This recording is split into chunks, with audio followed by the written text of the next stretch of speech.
been a busy month. Welcome to the depths.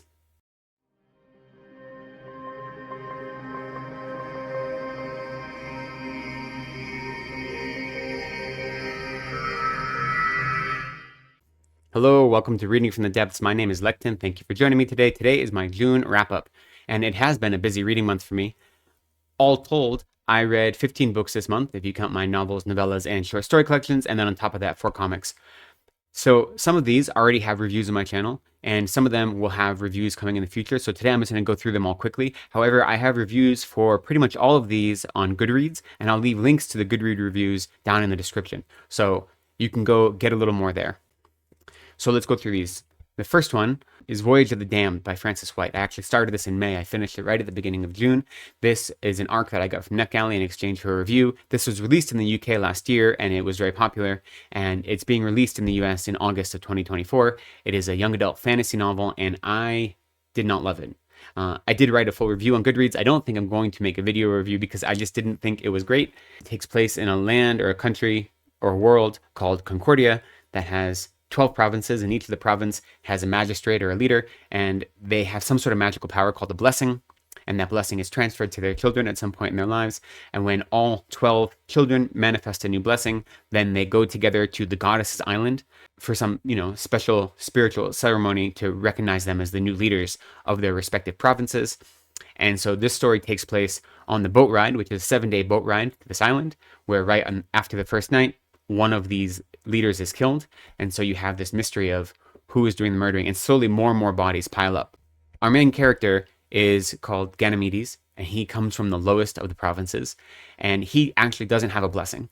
This is what you know right from the beginning of the story. He doesn't have a blessing. He's lying about it. His father slept around with numerous women, and so one of his illegitimate children most likely got the blessing, because there's no kind of rules about which of your children is going to get the blessing. But there's a big taboo against illegitimate children, so they've been lying to everyone. So he pretends to have a blessing. And there's this secrecy about what your blessing is, what your power is, because it manifests differently in every individual. So you don't know what the magical powers are that all the 12 have. And so he's able to lie to everyone, and they all think that he has some sort of power because his father has been saying that he received this blessing. Because of that, he's very cynical, he's very angry, and he feels like an outcast. And so he goes on this journey of self-discovery as part of the process of this solving the mystery. And that's a very typical YA journey, learning more about yourself, coming into your own, feeling comfortable in your own skin. And so that's fine. I wasn't upset by that. And the main character, he is queer. He has a kind of boyfriend, kind of not boyfriend. There's this will he, won't he situation going, and that's fine. The truth is, the story, it kind of is lauded as having this great queer representation.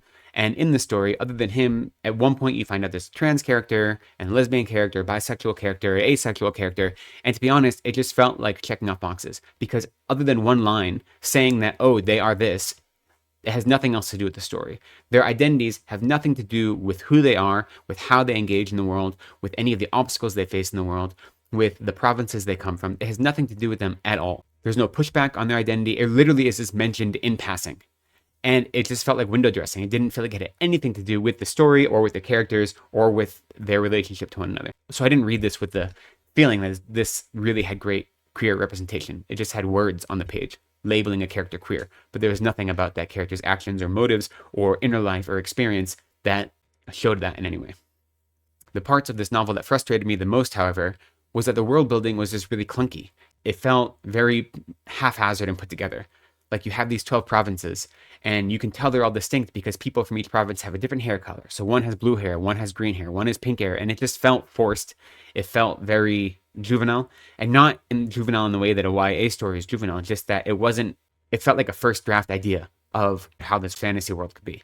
It didn't feel real or lived in, or like it had a history, or like there was any depth to it. So the world building was really clunky. And then on top of that, the mystery was impossible to solve. So as a reader, there was no way you could solve the mystery until the final reveal happened, because you were just not given enough information. And that's fine, I guess, but it's just frustrating because you're on the journey and they're giving you red herrings and they're giving you clues, but you literally cannot solve the mystery. And so, yeah, I didn't love this. I didn't think it was bad. And maybe for some, having this normalization of queer identity is powerful, to have people that are vocally and recognizably queer, but then that isn't commented on at all. Maybe that is useful and great representation. I don't know. I know for me it didn't work. Maybe for younger readers, this is a YA novel. Maybe it would be more impactful or more meaningful to them. So I don't think it was bad. I just didn't think it was great. Moving on, the second book I finished this month was Stephen King's You Like It Darker, his short story collection. And this was good, I guess. I've been reading Stephen King literally for 3 decades. And he was the first adult author that I have any active memory of reading. And so whenever I read Stephen King, it feels like putting on a warm blanket. It feels very comfortable to me. And I enjoyed this collection. There's one story I didn't like, but the rest I thought were good. None of them blew me away, but they were good. The longest story, Danny Coughlin's Bad Dreams, isn't a horror story at all. It is one of King's mystery detective kind of hard case stories. It was good. It wasn't dark though. I was a little disappointed, I suppose, because even the title of this collection, You Like It Darker, and King's marketing for it was, You Like It Darker? Well, so do I. But these aren't particularly dark stories. When I think of dark Stephen King, I think of Pet Sematary, Gerald's Game, Cujo, Carrie, The Long Walk, The Running Man, maybe even something like Needful Things, which was, a comedy, but still really dark. This didn't feel dark to me. I guess there was some disturbing imagery, and in the end, they were good. I enjoyed it. King showed that he still knows how to write great characters, can be disturbing when he has to. There's an undercurrent of horror that he can bring to any story. So I enjoyed it. I think my favorite would be Rattlesnake, which was the sequel to Cujo and was this real gothic, haunting story about grief and loss and how you process loss. So it's like a gothic story that takes place in the Florida coastline. So I enjoyed that. The last 3 stories I thought were also really strong. Of those last 3 was Rattlesnakes and then The Dreamers and then The Answer Man. And those were strong. They also were kind of dark. So I enjoyed it. Good collection. Didn't think it was great, but I was happy with it. I'm really glad to have read it. The next story I finished was Dead Inside by Chandler Morrison. So anyone that has been in the horror booktube community probably knows of this. It's a kind of splatterpunk or extreme horror story. The main character is a janitor who is also a necrophiliac, and he gets into a relationship with a doctor who is a cannibal. And it's about as gross as you can imagine it to be. Think of the worst thing that could happen, and that's probably happened in the story. And to some extent, there's a little bit of edgelord there. It's done to gross you out. But actually, there is an interesting exploration of kind of desperation and loneliness. And when you have this kind of loneliness and nihilism, how that can lead to destruction, not only your own destruction, but the destruction of everyone around you. So there is this story, and you see some character growth throughout the novel, or really a novella. So I enjoyed it for what it was. It wasn't great. Definitely think of any trigger warning you could have, and you'd have to apply that to the story. So it's not for everyone, but it wasn't bad. Next, I read The Trading Game of Confession by Gary Stevenson. This is a memoir. Gary Stevenson is an economist, and I knew him from his YouTube channel. The big thing he focuses on is wealth inequality and how wealth inequality is going to be the destruction of our economy, which will only get worse and worse. He came from a working class family, and he became a banker, and he made one of the youngest bankers in Citibank history to make $1 million or something like this. And so this is his memoir about where he came from, how he became a banker, how he became disillusioned with the life, and how it led him to where he is now. I thought it was great. It read like a thriller in some parts. I really enjoyed it. I do think it ended a little abruptly, especially if you know what he's doing now. In the second half of the story, he's having these mental health struggles that are related to his doubts about his work and things like this, and you don't really see how they're resolved. And we know they're resolved insofar as we know he's a public figure now. And so there could have been a little coda at the end. I thought it ended kind of abruptly. However, I thought it was exciting. Like I said, it reads almost like a thriller in some parts. Yeah, so I recommend it. It was good. Next, I read a collection of short stories called The Gathering Dark, an anthology of folk horror, edited by Tori Bovolino. And this is a collection of YA folk horror stories. There were 10 stories in this collection. They're all relatively long as far as short stories go. They weren't great. Again, none of these blew me away, but they weren't bad. What I liked about the collection is that they were all contemporary stories. A lot of time in folk horror, you get period pieces, which are fine, but it was nice to have a whole collection of contemporary folk horror. And the cover is pretty great as well. So I recommend it. If you like YA horror, it's very tame. The whole collection is rather tame. So if you like your horror to have a little bit more teeth, then this isn't the place to go. But if you like folk horror, you'll find something to enjoy in this collection. Next, I read another memoir. This is by Elua Arthur. It's called Briefly Perfectly Human, Making an Authentic Life by Getting Real About the End. Elua Arthur is a death doula, which is a service that it runs parallel to hospice care work. And I thought this was an incredible memoir. It actually was released in April, but NetGalley just gave me a copy to review last month, so I will be making a review of this one later in the channel. What's wonderful about the story is that it's a memoir about her life, but every chapter she goes back and forth. So half of each chapter is about her life, and then half of it is about a patient or a family that she's worked with, and what lessons for life she took from that work with this dying person or with the family of this dying person. So it was really well structured. I thought it was great. Ilua Arthur is Ghanaian American. Her family fled from Ghana from the coup d'etat when she was a child. She was a lawyer for a long time, but was not happy with that work. She had a number of mental health problems. And then all of this dissatisfaction in her life combined with her brother-in-law dying from lymphoma is what kind of inspired her to start doing this work. She does great work, and the memoir itself is really well written. I thought it was great. I highly recommend it. Like I mentioned, this was published in April, and the kind of adjectives that get thrown around are transforming and life-changing. And I'm not quite sure if it hit that hard for me, but I also have done training in hospice care, and I also have worked as a hospital chaplain. So a lot of her experience are things that I already have some relative experience with as well. I think for most people, though, there's a lot to get out of this memoir. I think it's great. Highly, highly, highly recommend it. It is a very honest look at death and the dying process, and how learning about death and thinking about death and meditating on death can make our lives right now better. How we can become better people by thinking about our own deaths and the deaths of people that are close to us, which is a really powerful practice. And she goes about it in a non-religious way. So it doesn't matter what faith tradition you practice or believe or don't believe. Her approach is outside of any particular faith tradition. So again, I really do recommend this to everyone. The next story I read was part of my reading for June on the Range, and it was the first of the Splatter Western series that I've now started reading. This is actually the 20th, the newest one published in the series. It's the first one I read, called Here Comes the Sun by Justin M. Woodward.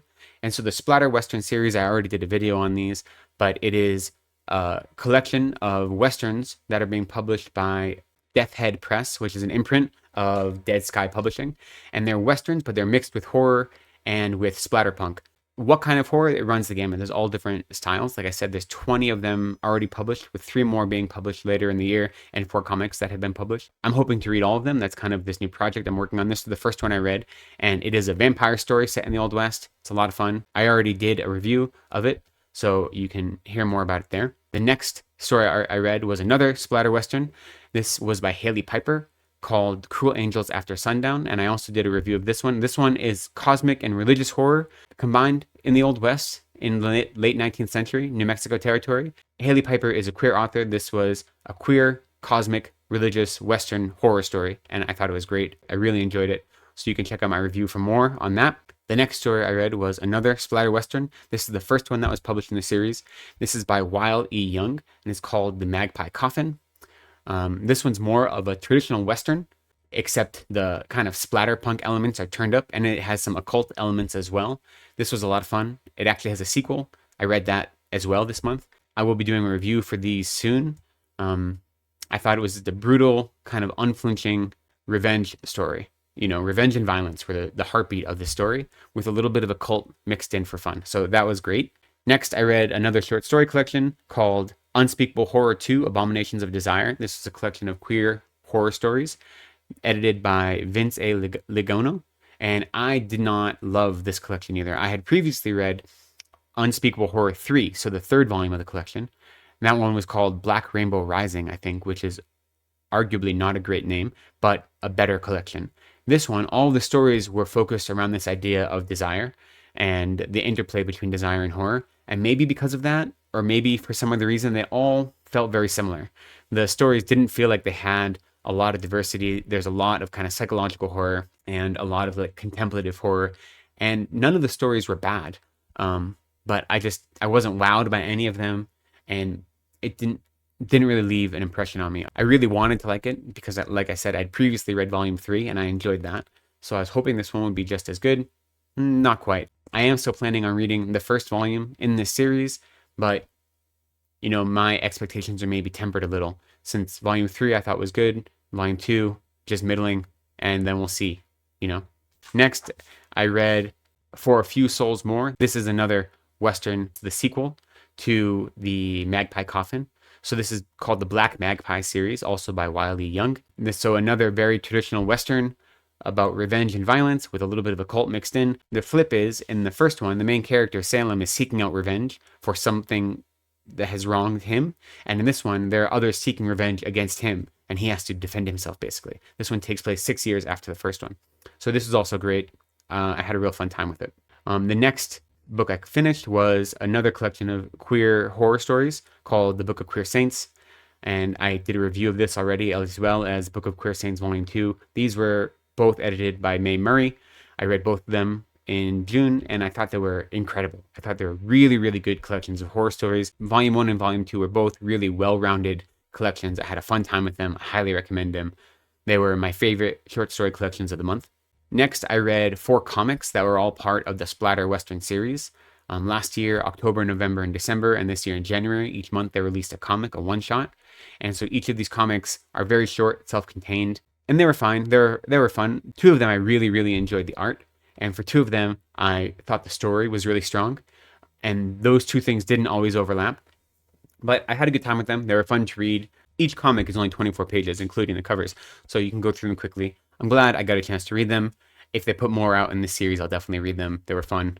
They weren't life-changing, but I had a good time. The next book I read was another one I got from NetGalley. This is called Old Wounds by Logan Ashley Kisner, and this is a trans coming-of-age horror story, and I didn't love it, but it was okay. I'm going to be doing a review of it soon. It doesn't get released for a few months, so I will be doing a review of it closer to a release date. But basically, it's about 2 trans kids who are running away from home. And in the process of running away from home, they live in Ohio. They're running away to California to start a new life for themselves. And in the way, they get trapped in this small town in Kentucky where they're basically offered a sacrifice to this beast or this god who lives in the forest. But there is a complication thrown in, which is that this beast devours young women.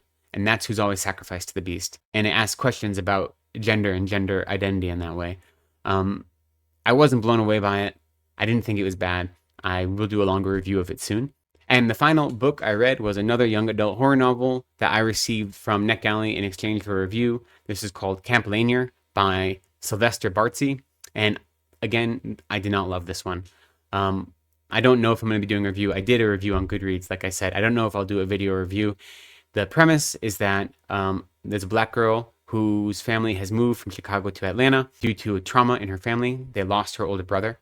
And you don't really know the circumstances of that until later, but you can guess what it is because the story, everything is surface level. There's nothing interesting or surprising or exciting. And so they move to Atlanta and she gets caught shoplifting. And instead of going to jail, she agrees to work for the summer at the summer camp as work duty to help reform wayward youths. And people go missing from this camp and have historically been missing from this camp. And you find out that at the center of this camp is a man-made lake that sits on top of a black settlement that was burned down and looted and destroyed so this lake could be built. And it's based on folklore from a real lake in Atlanta. So that's interesting, I suppose, but maybe the most interesting part of the story. Everything about this story was telegraphed. It was stereotypical. Nothing about it was exciting. I did not have a fun time with this story. The characters are all flat. They don't have any their motivation is very simple and like surface level. They don't seem to undergo any change or any transformation, especially the lead character from where she started and where she ended. And so I'm not really sure what the point of the story was. It just felt very, very expected, and it didn't feel like it brought anything interesting or fresh, unfortunately. So I did not have a good time with this one. And unfortunately, that was the last novel I read of the month.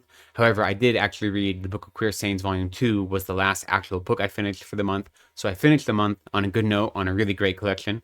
The last novel, though, not so good. So that's my wrap-up for a very busy month of June. Let me know, what do you think? Any of those stories sound interesting to you? Have you read any of those stories? As I mentioned, I have reviews for all of them, or almost all of them, I think, available on GoodReads. They're linked below. Some of them you'll find video reviews on this channel, so I encourage you to look for those, and I'd love to hear your thoughts about any of them. So please share those down in the comments. But for now, thanks for joining me today. Be kind to yourself. Take care of each other, and go slowly.